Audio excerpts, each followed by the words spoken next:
I would like to begin this lecture by expressing my profound gratitude to the organizers of this event. I consider my selection to deliver this inaugural lecture at the Enugu State University of Science and Technology Distinguished Personality Lecture Series a huge honor. An event such as this is an opportunity to outline a vision for the future, and if you will, carry out some reality checks. University, after all, exists for such intellectual engagements. The title of this lecture is Experiential Learning, Building the Wealth of the Nation. This title has been carefully chosen and was largely inspired by the strong correlation between education and development. It is fitting also that a lot of the people here gathered are students. And so we would begin with some questions. What future do our young people dream of? It is probable that the desire to emigrate is a priority dream for most of them. The word japa is a major part of Nigerian reality. It has come to define the aspiration of our youth. The reason, of course, are fairly predictable. Let's just say there haven't been so much economic opportunities or jobs as there are people in desperate need of gainful employment. You may be familiar with my exemplary story of two young men, Emeka and Ikechukwu. Buffeted by life's harsh realities, Emeka opted for the familiar but perilous exodus by the Mediterranean in search of presumably greener pastures. For him, his degree offered little hope.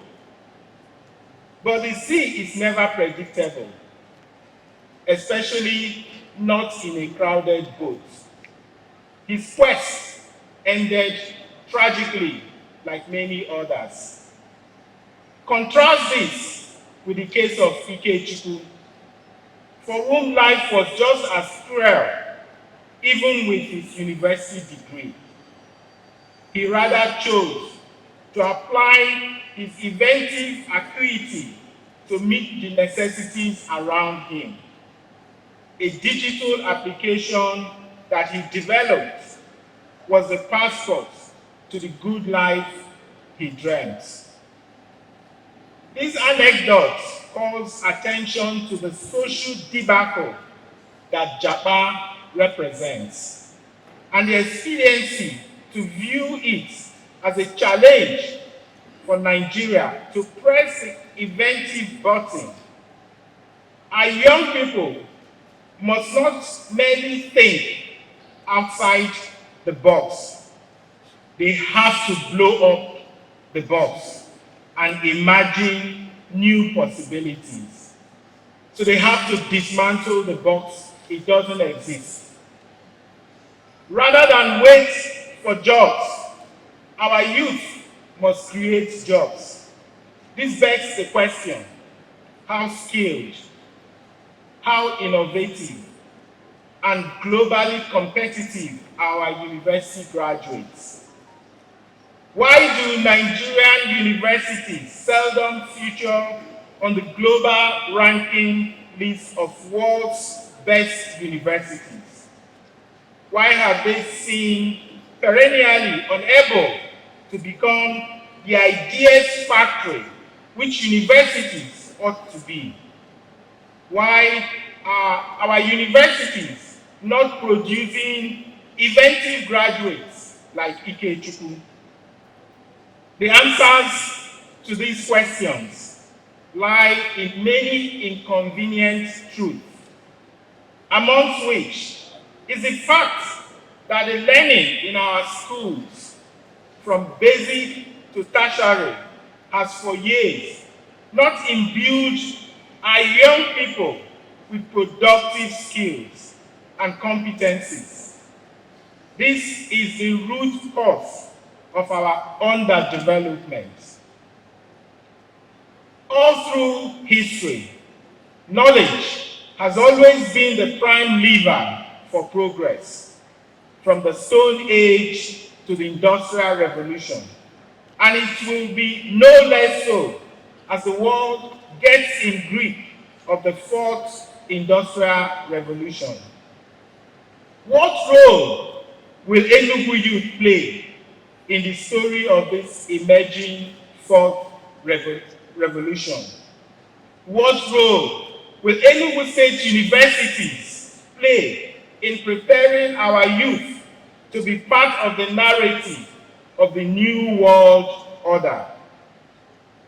Edward Pace warns us in his book that sub-Saharan Africa is generating the greatest proportion of youth in the world, even as the population of other continents are shrinking. Our present task is to turn our young and populous demography into advantageous human capital. That way, we can create new narratives. And I'm happy to tell you that we're already doing that. Let me share a true story about Precious. Precious, a 13-year-old girl from Owo, like many children in our communities. Precious has dreams that stretch far beyond the walls of her father's house and her traditional classroom. But for years, her potential was locked behind that thought, behind a system that taught her to memorize rather than to innovate, to repeat rather than to question. Like millions of children in Nigeria, Precious was in school but had limited chance to acquire quality and transformative education. The Enugu Smart Green School changed Precious' story. Today, Precious is no longer bound by the limitations of a conventional education system. As a student at the Enugu Smart Green School, Precious learns by solving real-world problems that matter to her community. Her classroom is not just a place for learning, it is a hub of creativity, innovation, and action. At the Enugu Smart Green School, Owo, Precious worked with her peers and teachers to develop a water purification system that now supplies drinking water to the school.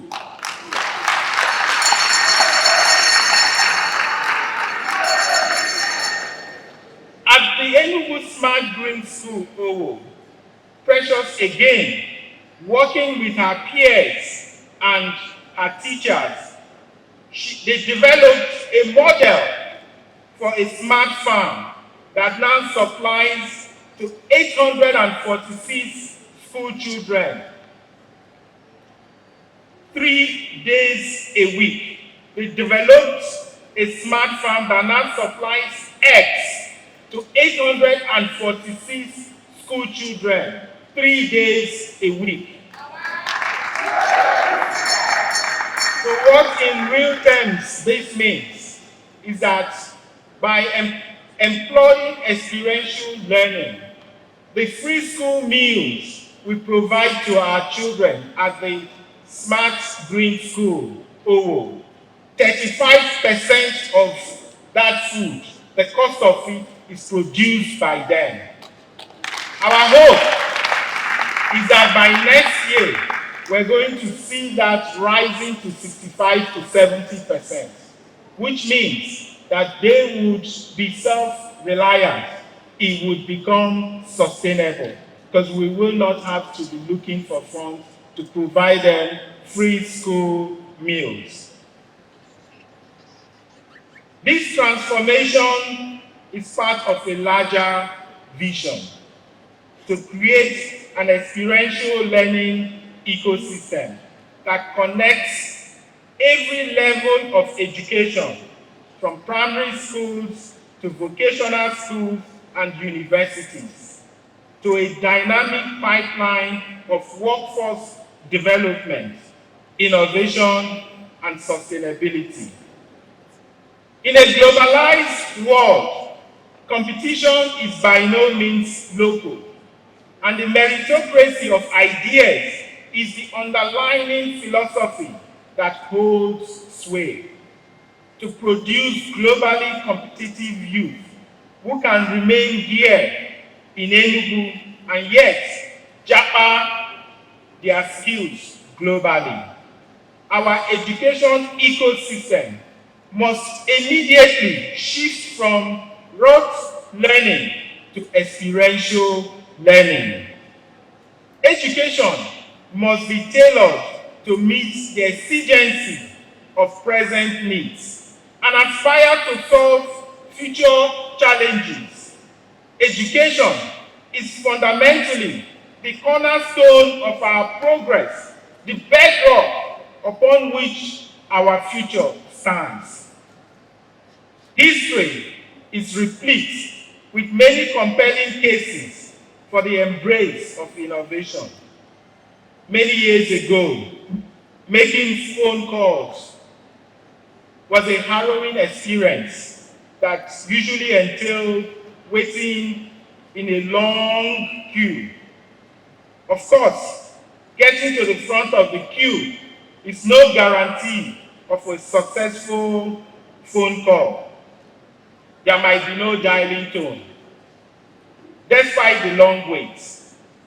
But with the emergence of GSM technology, those stories now exist as distant memories from a bygone age.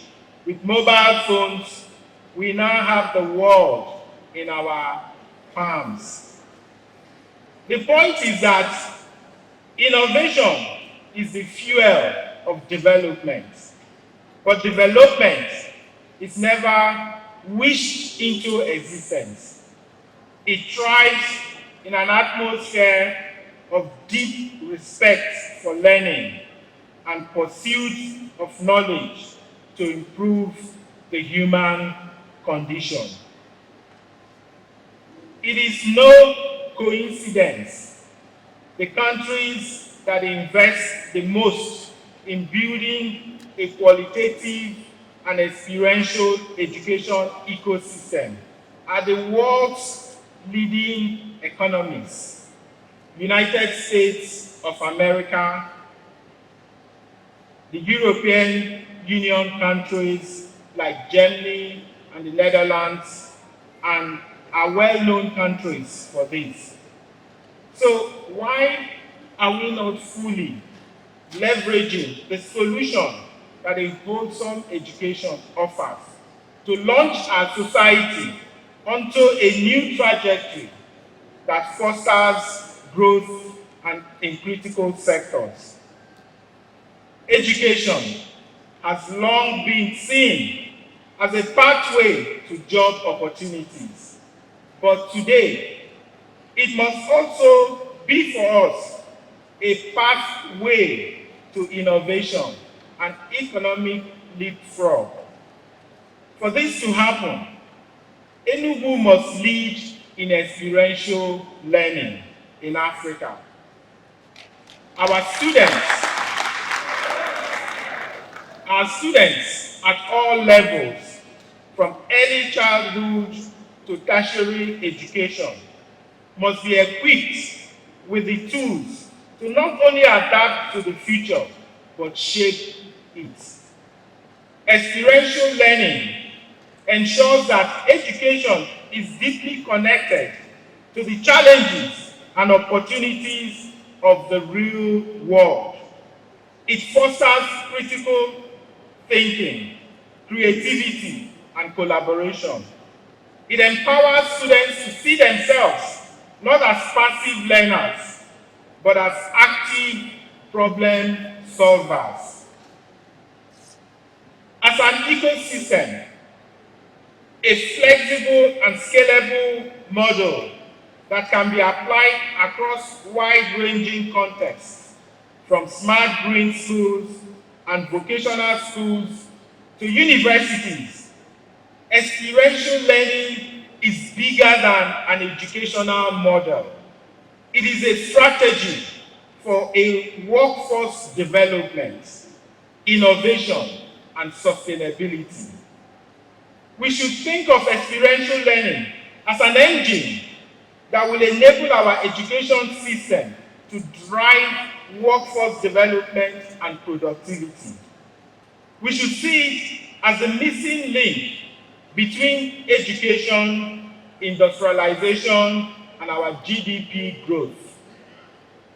By embedding experiential learning into our education ecosystem, from basic to tertiary education, we are creating a seamless pipeline where students progress from foundational learning to practical innovation. Imagine a university student working on a project to design renewable energy solutions for rural communities. Imagine a student in a science and technical vocational school developing skills in precision agriculture to boost food security. These are not hypothetical scenarios. They are the outcomes of experiential learning ecosystem that we're already building here in Enugu State. If kids like Precious could achieve experiential learning in our smart green school, why would our universities not deliver experiential learning to our youth? Our experiential learning model aligns education with sustainable development goals, equipping students with skills to tackle critical challenges such as energy, training students to innovate in renewable energy technologies, agriculture, equipping them with the skills for sustainable farming practices, ICT and technology, building capacity in robotics, AI, and digital entrepreneurship.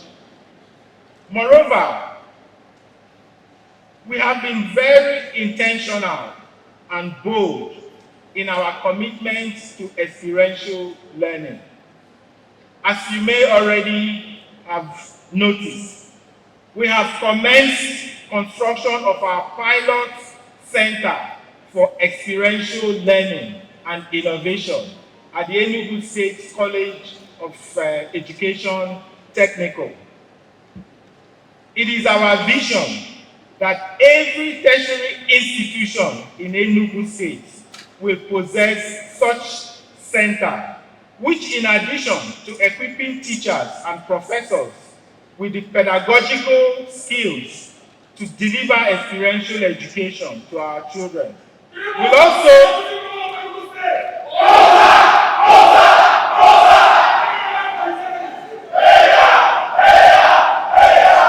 thank you. Will also serve as a bridge between education, and industry. The Center for Experiential Learning and Innovation connects students and teachers to the tools and partnership that they need to develop technological competencies, innovate, and pilot real-world solutions, and drive economic growth and sustainable development. For us, it is a no-brainer. Our universities must adapt and harness experiential learning to change our story. We owe this much to our young people. Give them a chance. It is time to change the development narrative. For too long, we have looked outward for solutions to our challenges. But the truth is clear. Those who are closest to the challenges are best poised to provide solutions. And truth be told, experiential learning is our oldest traditional system of education, much akin to the apprenticeship system established by our forefathers, whereby knowledge is transmitted through practice, and knowledge thus gained fostered innovation and growth. As a former colony, this country inherited a design of education rooted in rote learning and mimicry. We gained political independence. The time is overdue to emancipate our education system.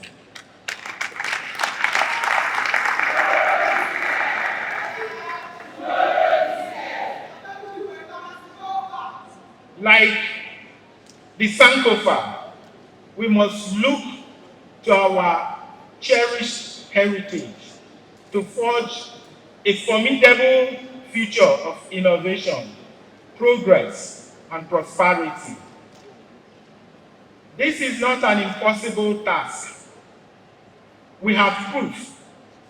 Our smart teachers, like Obu Esther, who specializes in robotics at the Enugu Smart Growing School, are already demonstrating the type of leadership we need by guiding students to address local needs. Our students, like Precious, are proving that age is no barrier to innovation. And our communities are showing that with the right support, they can be powerful agents of change. We're not just talking about improving education. This is about empowering people to lead their development. It is about moving away from a narrative of dependency towards a future of self-reliance and innovation. It is about the soul and success of any state, I dare say any nation, which relies on knowledge rather than assets. And this is what experiential learning speaks to. This is, of course, a challenge to the government and the universities, as much as it is to our students and our youth, for whom japa constitutes the single most compelling aspiration. We must prepare our youth for changing tides, lest they be lost in a tide. Japa may be a consequence of long-standing sociological stagnation, and the quest for social mobility is a natural human trait. Yet, all the great inventions the world has seen over the years has arisen not from a sense of sufficiency, but to feel an abject want. Necessity, it is said, does be the mother of invention. As a state, we have necessities and we have human capital. Developing our human capital has been the highest preoccupation of the present government. The degree to which we meet this task is measurable by our investments in ensuring access to quality education and healthcare. As I have always emphasized, nations seldom rise above the standard of their public education. And the wealth of a nation depends upon the health of its people. Both education and health define the quality of human capital, the truest measure of every nation's wealth. So, why is it that development, infrastructural development, often tends to be implemented at a pace that is disproportionate to investments in intangible resources such as education? It is already a common say, and you're already all aware of this, that we're currently building 260 smart green schools across our state.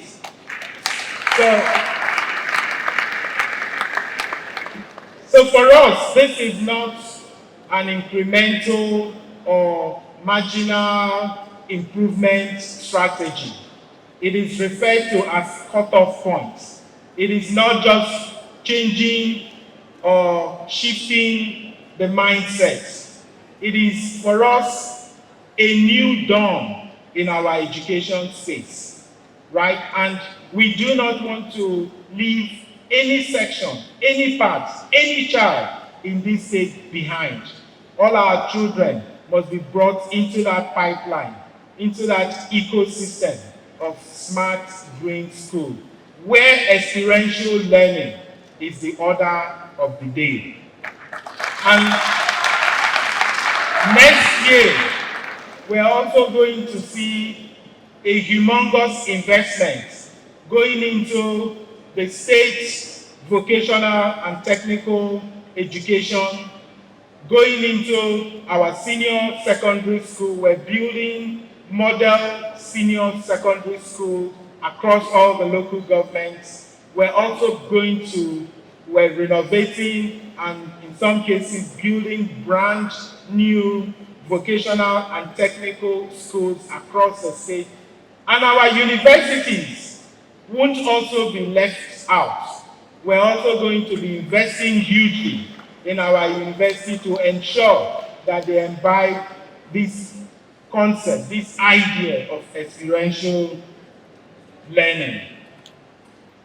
Our will has enabled us to begin a transition from a system where pupils seemed, to all intents and purposes, to be merely going through the motions of learning, to an ecosystem of experiential learning.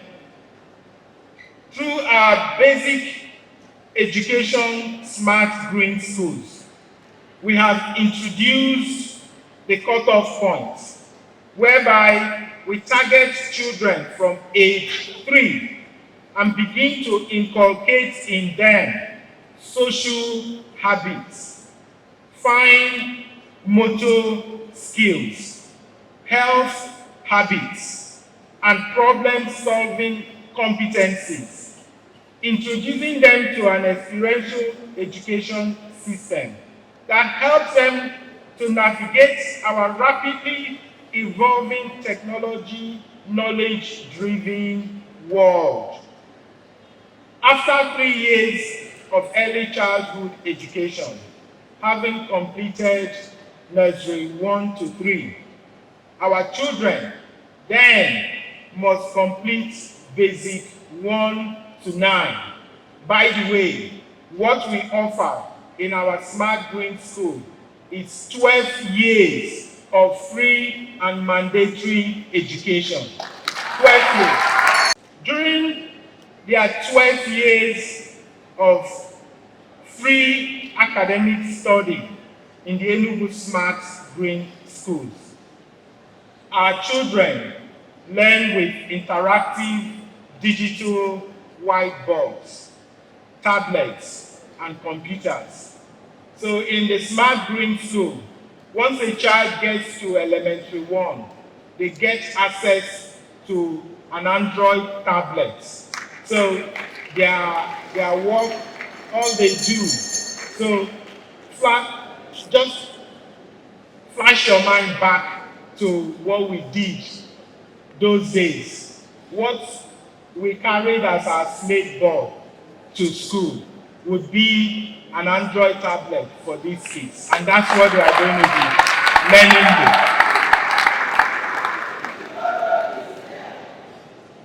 And really, this is not about any a public or a political acclaim.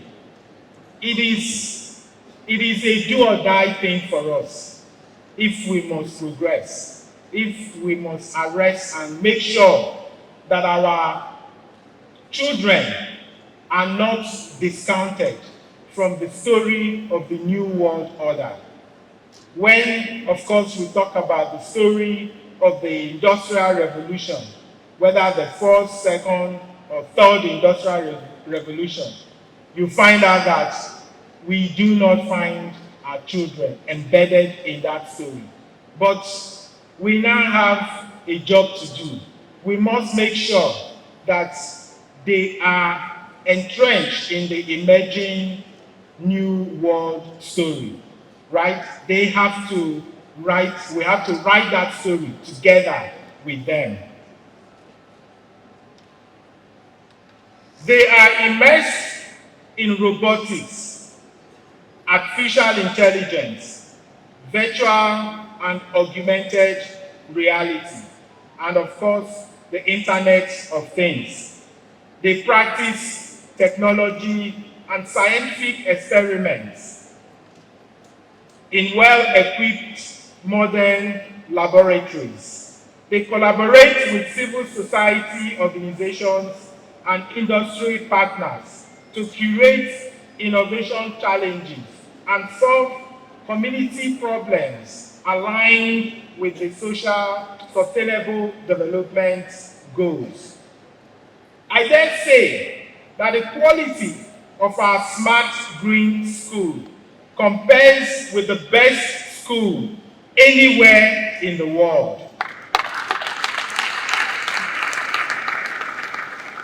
Upon graduating from the Smart Green Schools, about 1/4 of our children will proceed to technical and vocational schools, focusing on key competencies like industrial and information technology, building and fabrication technology and engineering, as well as industrial agriculture, with the objective to become respected and skilled professionals, highly valued for their expertise.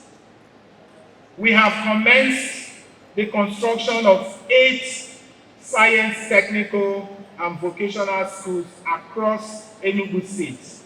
These include the Government Technical College, Enugu. We intend to restore the former glory of this school established in 1948. The remainder 75% of our graduates from the Smart Green Schools will proceed to Smart Senior Secondary Schools, where they would continue with experiential learning in preparation for scientific, arts, and professional studies in our tertiary institutions. As you can see, our children will come through a pipeline of experiential learning. Our universities must not only be ready for them, but should lead research, development, and innovation in experiential learning.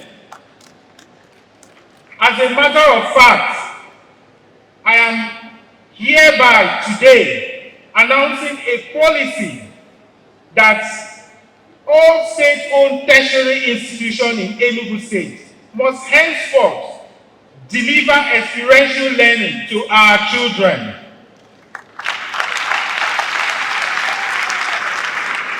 We want them to see this change reflected in planning, budgets, curriculum reform, assessment and promotion, as well as research. We must not forget that as Africans, we have been discounted in the narratives and histories of the making of this world order. And we must now embrace disruptive innovation to ensure that we write the next chapter of the narrative of the new world system. With a population of over 200 million and a median age of 18 years, Nigeria has the 6th largest population of youth in the world. About 70% of our population is under 30, and almost half is under the age of 15. Among our teeming youth are some makers who continue to look to japa as salvation. But more and more, we're seeing numerous Ikechukwus who are applying their intuitive intellect to thrive here at home. For us, the youth bulge presents numerous opportunities. The inherent potential in our youth bulge can be glimpsed in the fact that a largely young population best guarantees a steady supply stream for our state's workforce. Our most pressing task now is to ensure that the youth bulge oils the wheel of productivity. The solution goes back to the core of this lecture: experiential education. It also would entail the adoption of a new orientation in our university system that upends the current trend where students only work on projects during their final year. This is too perfunctory and performative. From the first year, students should be dealing with compelling social and business problems, social, business, economic, real-life issues as part of their academic requirements for the award of degrees. That way, students become solution providers, and the universities will truly become hubs of creativity that they were conceived to be. Let me emphasize these points. Currently, I'm sure what we do is largely to ask our students to take up a project in their final year. and then we get them assessed. We give that project weight in their overall units. That project constitutes a weight. The argument here is that we can also have those students from year one identify areas where we have compelling social, business, economic challenges and have them undertake that as a project where it's also weighted. And then you can continue to advise them as professors, as their teachers, guide them to work on that and build something. So by the time they've spent 4 years, they are leaving the school to become producers. They've created something that would provide solution to our social or business problem. Now, given the very disproportionate ratio of students that universities are graduating annually to available jobs, the question has been asked if we have somehow over-idealized education. The answer is an emphatic no. All through our history, the benefits of education have always been self-evident. In our colonial experience, it was a weapon of liberation perfectly wielded in the fight for independence. It equally proved a convenient tool of development as premiers of Nigeria's defunct regions committed substantial funds towards their education system. To a large extent, the varying level of advancement attained by the regions in the pre- and post-independence Nigeria were reflective of the amount of resources that each region had deployed to the education sector. So education will always remain an enduring legacy. The challenge, however, lies in developing an educational ecosystem that reflects the demands of the changing times. On a similar note, artificial intelligence is projected to contribute up to 15 trillion to the global economy by 2030. Just think about it, 15 trillion. And this is like the pessimistic case. The optimistic case, or even, in fact, the base case on this, IDC has reported a 19.8 trillion. That's what IDC is reporting that AI will contribute to the global economy. So what that tells us is that AI would greatly enhance the capability of robots to function independently in a complex human environment. So robots would continue to reach or attain a high level of autonomy where they can make complex decisions with minimal human inputs. So if you're here and you've heard this news, 20 trillion optimistic case, 15 trillion pessimistic case, what would you do? Artificial intelligence. So what it tells you is, even what we consider today as artificial intelligence is not wholly artificial. We're still having augmented intelligence because of the high level of human input. But as we advance, we're going to have less human input. There will be minimal human input, and this artificial intelligence, going with big data, will now be able to independently solve complex human challenges. So we cannot be left out in this story.